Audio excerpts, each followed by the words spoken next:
Jennifer Aniston, who became famous in the TV series Friends, doesn't want a friendship with Meghan Markle.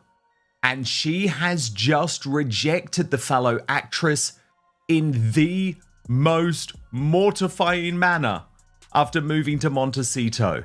This is a headline that Meghan Markle doesn't want to see. She doesn't want her jam.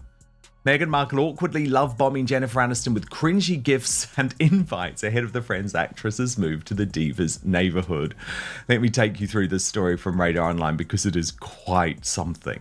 Needy Meghan Markle is love-bombing Jennifer Aniston with gifts ahead of the actress's move to Montecito after her stalking ordeal, but sources say the star wants the Duchess to get lost. Sources tell Radar Online the Duchess is using the actress's recent ordeal to love-bomb her with gifts, including her posh jam, in a bid to win her over ahead of the actress's move to Montecito. According to insiders, Markle has been sending her a series of gifts, including artisanal jams and luxury wellness products, in an effort to establish a connection. A source revealed Meghan is thrilled that Jennifer is moving to Montecito. She's been trying to get closer to her for years, and now that they're neighbours, she sees this as the perfect opportunity. But, and here's the big but, Aniston wants nothing to do with the Duchess because another pal said Jen appreciates the gestures, but is focused on settling into her new home and prioritising her safety. She's not looking to expand her social circle at the moment, and here's the kicker, here's the killer line. She also sees Meghan as poisonous and wants nothing to do with the drama she creates around herself and with the royal family. This just gets even more mortifying. Jen has quietly binned Meg's gifts and not replied to any of her desperate invites for chats. She knows Meg also wants her as a guest on her podcast, but she is having none of it. She doesn't want her jam or her friendship. Angela Levin, Prince Harry's biographer, our royal mastermind, joins me now. Look, Angela, we've seen Gwyneth Paltrow go down a similar path where Meghan almost forces the friendship out into the public, hoping that the celebrity in question is going to feel so embarrassed that they actually do a total U-turn and come on side. But it feels like Jennifer Aniston really has the measure of Meghan Markle here, especially using that word poisonous, and especially making the point, Angela, that she doesn't like the way that she has treated the British royal family. Well, that really pleases me, actually, and I would like to hear more and more people saying that, because it has been just so awful for them. And Meghan actually is very, very rude and bad. And I'm very pleased that people say, look, you do what you like, but I'm actually for the royal family and I don't want to hear the dreadful things that you or Harry are saying. Get lost. But what's interesting is that she's getting so keen, the Duchess, she likes to be known as, is that she's sent lots of gifts because the first ones haven't worked, including, and I had to look this up, an artisanal jam. Do you know what that is? No. Well, it's a jam which you make by hand, and it's full of beautiful things that nothing has got any special additions to it. It's just very pure and very healthy. Now, most of the jams have been done by a factory and are not like that. But she's so desperate that she would maybe even make a jar of jam and send it along. But, it's pathetic, isn't it? If somebody doesn't want you, you just step back quietly. But you're quite right, and I agree with you, that she goes on and on and on, sending things round until the person starts feeling, okay, I might do it, or oh, look, I don't want to upset her too much. Poor thing, she's always so sad. But she's not. She's a tough woman herself. So, that's it. If Meghan wants to send her stuff, it's going straight in the bin. Rumor has it, Jennifer Aniston sent Meghan Markle a beautifully packaged jar of homemade jam as a friendly, neighborly gesture, and Meghan allegedly tossed it in the bin. No thank you, no taste test, just straight to trash. If true, that's not just awkward. In Hollywood, that's social shrapnel. And the thing is, Angela, we saw, didn't we, with Gwyneth Paltrow, it was a big mistake. Gwyneth Paltrow has now actually been Markled. That's how I describe it, because now she's had to pretend that she is friends with Meghan, even though she did want nothing to do with her to begin with. They made this video. So now every interview, Meghan Markle is asked Gwyneth Paltrow has asked all about her friendship with Meghan Markle, which is non-existent. So I totally understand why Jennifer Aniston is just like, I don't want the drama. I'm moving to Montecito to be safer. I do not need this drama in my life. I mean, come on, this is a woman who already has a huge amount of media attention, and the last thing she needs is to be constantly connected with the toxicity of Meghan. Yeah, but also if you're moving, they've probably got a huge mansion.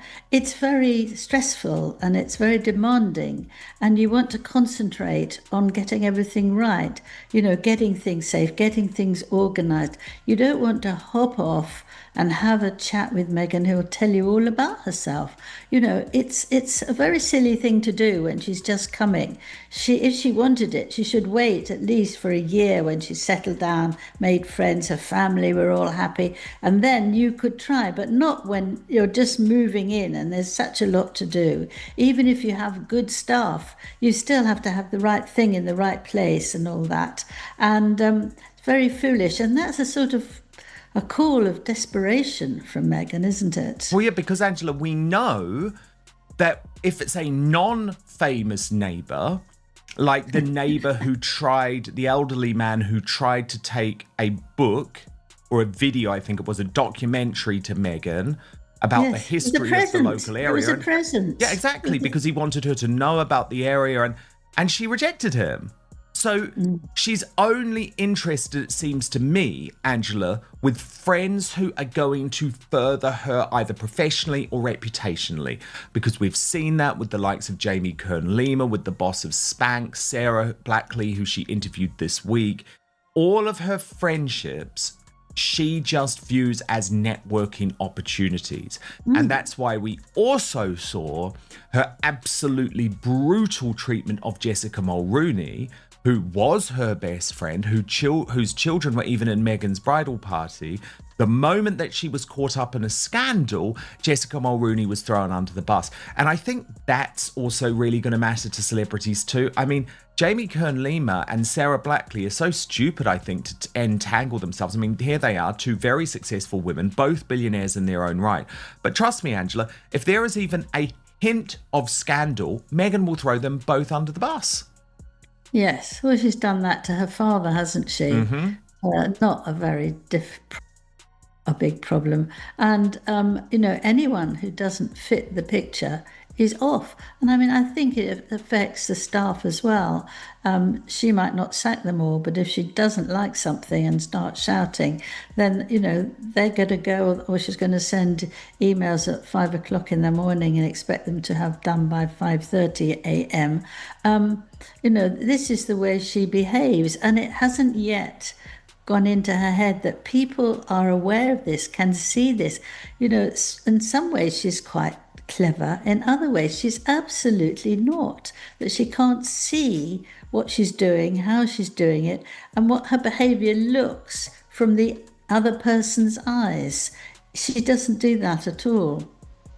Angela, you've been doing a deep dive this week into Meghan's new strategy. And what it seems that you have discovered, I'll obviously let you go into all of your findings, but what it seems that you've discovered most is that having previously demanded her privacy, in fact, now Meghan is the one who wants to reveal all. What have you found out? Well, it seems absolutely extraordinary to me that she has got an opportunity of controlling conversations.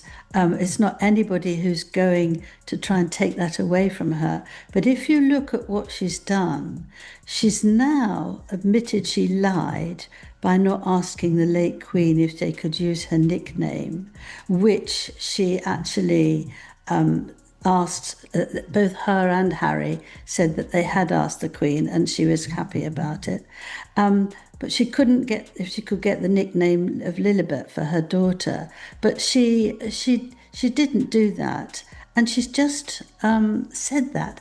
Now, how could she let that out? I mean, it's absolutely terrible, because she is actually saying, I'm a terrible liar. I spoke to the Queen of England and the Commonwealth, and I got away with it by pretending it was a lie, and it wasn't a lie because she's too dignified to say anything about it. Terrible. She also revealed that despite having a great nanny, she said she found it very demanding being a mother. So it's not many women would say that, actually. And the children are not now screaming babies in the first few months, where she could have got someone in anyway. She finds it very difficult. And actually, if you see the type of woman she is, you analyse that for yourself, you can see why she feels very difficult, because she hasn't got the time. Most awful of all, she said she listened to her acupuncturist, and he said, if the baby's crying, treat the mother. This was she was proud to say. We have to take care of ourselves first. As you know, I nearly fell apart when she said that she wouldn't go up and help a crying baby, because they can't speak to you. You don't know at the beginning. You can't understand what the cries mean. Feel ill, have hurt themselves, something that you think, no, it's me first. I'm not going up there and getting busy with that. The chatter says Jen was stunned. Some reports even claim a harsh word like poisonous was used in private conversation. Again, alleged. And here's why that matters. Jennifer Aniston is Hollywood royalty. She's beloved, plugged in, and her approval opens doors. Snubbing her, even over something as small as jam, can read as, I don't play the game, and in LA, the game is relationships. This lands right on Meghan's ongoing PR tightrope. She and Harry have been working to cement themselves in A-list circles, but critics already paint Meghan as distant and hard to befriend. In Tinseltown, tiny gestures carry big weight. You acknowledge the gift, you send a note, you keep goodwill flowing. If the story's true, it feeds a narrative that the Sussex camp pushes people away instead of pulling them in, and that's costly when your brand depends on access and alliances.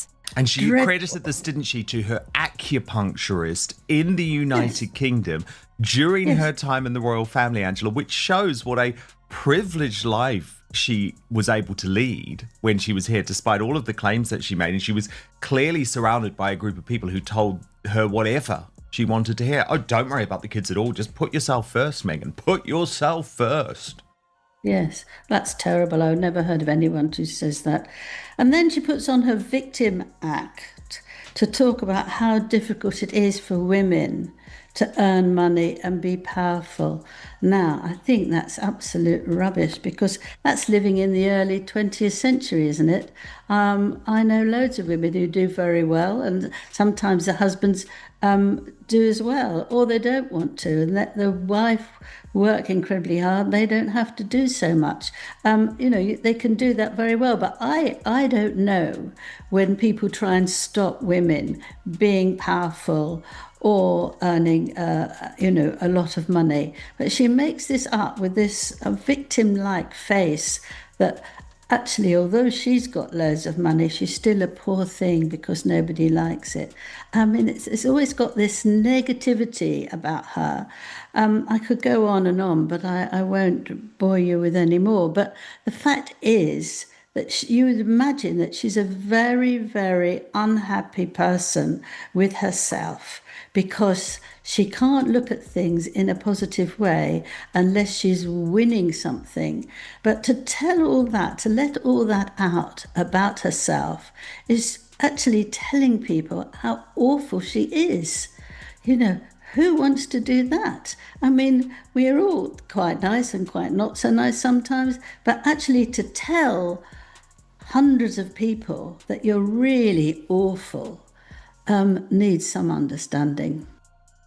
Angela, I was interested to compare how Meghan is trying to manipulate, I guess, the narrative publicly with what Princess Diana used to do. And before I get you to weigh in, Piers Morgan, who had a close relationship, or a close professional relationship with Princess Diana when he was editor of the Daily Mirror, has been speaking about it this week because, of course, Prince Harry has tried to paint a narrative, and this is a narrative that has absolutely been embraced by Meghan Markle, which is that their mother, or his mother, Princess Diana, would be totally on their side in their battle with the media. In fact, I mean, he very often tries to invoke Princess Diana, does he not, when he's talking about all of his battles with the media. And it's interesting because when you hear Piers Morgan, who was dealing with it at the time, I think Diana would think that Harry and Meghan's media strategy was insane.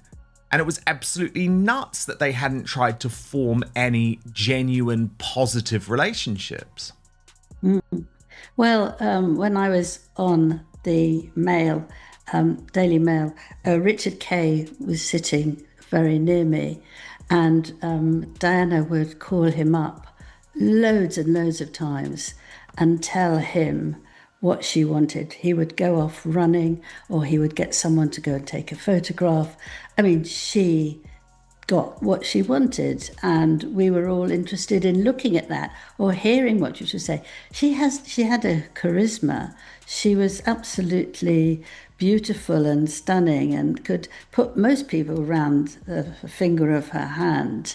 I once went to a party with her, and she was charming to me, absolutely. So, oh gosh, this woman, and I'm not really like that, but she had a special quality that was just amazing. But she was also very kind, and she cared very much about people who were ill and unwell or small, or they had had bad accidents. But when she did need help was actually when she and Charles split up, because Charles wanted to pay for all her protection, and she didn't want to, because she wanted to be free. And so all the people who wanted to be around her, the photographers, would rush around her. So when she wanted to get off and get in her car and drive, she couldn't, and she used to cry. And Harry told me how upsetting this was, and that it was all the paparazzi who were absolutely tearing her to pieces. Well, it was horrible for her, quite right. But when Charles was offering to pay himself, she could have actually avoided all that, and she could have avoided all that in Paris, where she died. Unfortunately, she didn't get that quite right. But, she was very young, and overall, she was lovely. You couldn't resist how she looked and how she charmed you.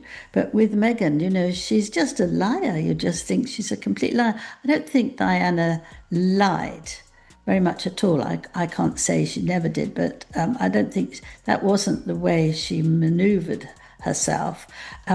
But she wanted to get on the front page, and she wanted to be seen when she wanted to be seen. I don't think that's anywhere near like telling terrible lies and actually not telling the Queen something about you using her nickname. I think they're miles apart. Now, fair play. This could be overblown or totally wrong. Miscommunication happens. Assistants handle gifts. Dietary rules, brand optics, or simple timing can derail even well-meant exchanges. Meghan hasn't commented, Jennifer hasn't said anything publicly, and none of this is confirmed. But the reason it's catching fire is because it touches a nerve: first impressions, neighbor politics, and Hollywood's unspoken rules. If accurate, it's a self-inflicted PR bruise at the worst possible moment. Lose someone like Jennifer Aniston, and you don't just lose a neighbor, you lose a network. If it's nonsense, it's still a reminder. In LA, small courtesies are currency. Yeah, I agree. I very much agree, actually. Now, Angela, Prince William has given a rare interview to the Daily Telegraph, but in true Prince William style, I think we can say, and bless him, he plays the media in a very different way. Because I waded through this, Angela, and it's very interesting about the work that he's doing for the Duchy of Cornwall. It's in the Daily Telegraph, we should say. But, I mean, there really wasn't any big revelation there, was there? But what did you learn about William? And we'll show some of these incredible pictures. I think the pictures are fascinating, actually, because it shows him very much comfortably at work. And the point, I guess, of the article is to show he does a lot of work for the Duchy of Cornwall behind the scenes that we're not seeing. But what did you make of this interview, Angela? That was actually very much William, because he's not going to reveal anything really significant. I think he can lose his temper and then you hear something, or he would do something because of his adored wife or children. But actually, if it's just about a lot of land, I don't think he would actually release anything that is very important. He says it's painfully aware of what's going on in that. And you just have to say, how are your sheep? How is your cattle going? It's not just that, it's also how do we look after you as a community? That's what he feels about that area, which he took over after his father became king. And the tenants there found out that he would have a pie and a pint in the evening and regular walks and small parties to get the neighbours talking. And you think, well, that's very nice. You think he does do that because he's very warm to people. And he says, I'm trying to make sure I'm prioritising stuff that's going to make people's lives living in those areas better, he says. This is what we're going to do to make people's lives in Cornwall better. And that's a lovely thing to say, isn't it? But if you wanted any sort of mischievous, naughty, big statements about Harry, his father's health, his wife's health, how his children are doing, if you wanted anything of that, no, he's in control. That was a very nice thing to say. He means it, and he's going to do that in his work. And I think he makes a big difference between his work and how he feels about that and what he's going to say, and his own private life, which he really wants to keep private. And do you think it's all right, Angela, that the Daily Telegraph does agree to all of this access with Prince William, but then doesn't ask him anything of note? Like, is that something that's almost an acceptable trade-off? I think that they wanted to talk about Cornwall. I think they want to just give an air about him. And actually, you go to these sort of interviews in the hope you might get a sentence or two that will put you on the front page. But if it doesn't, you can just talk about what it's like, how he's taken it. And I think Telegraph readers might be delighted to do that.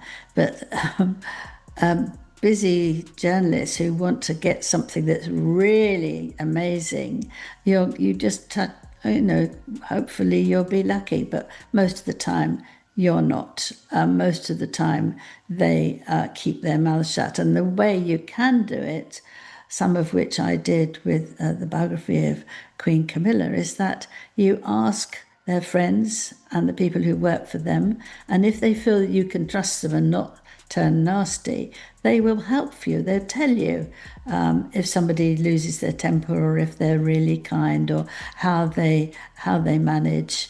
And for that, I got a lot of people who were very helpful. And I did say to the aides, when I asked if I could do this biography, I did say that I don't really want to speak to anybody who's just going to be say everything's wonderful and like that, because none of us are.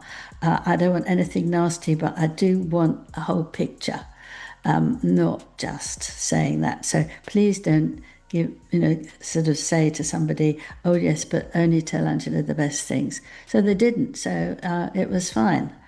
I mean, there's nothing nasty in there. I liked her a lot and spoke a lot about her, but I don't think you have to tread so carefully in the hope that you get more information than you'd like. And this, I felt, was nicely written, but actually doesn't really tell you anything about him except that he splits his work from his home life. What do you think? Silly storm in a teacup or a major faux pas? Drop your take in the comments. Hit like if you're following the drama, and subscribe for more no-spin breakdowns of royal and celebrity crossovers.